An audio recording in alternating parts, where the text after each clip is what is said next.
يا ابراهيم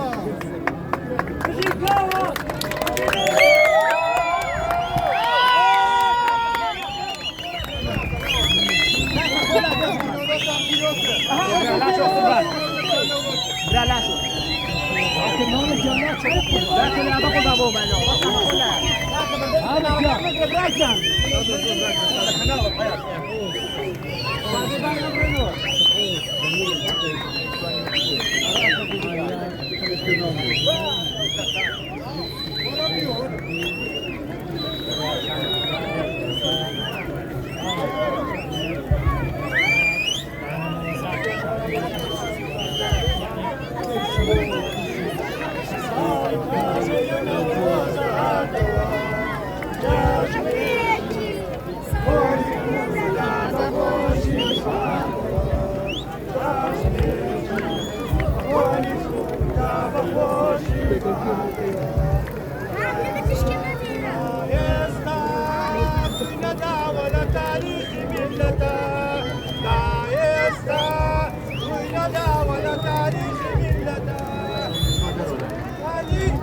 ذكاك ده موبايلانك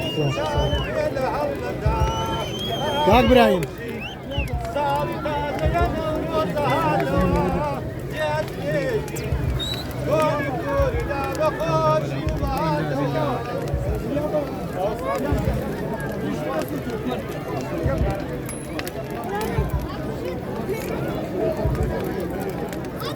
سامر رايك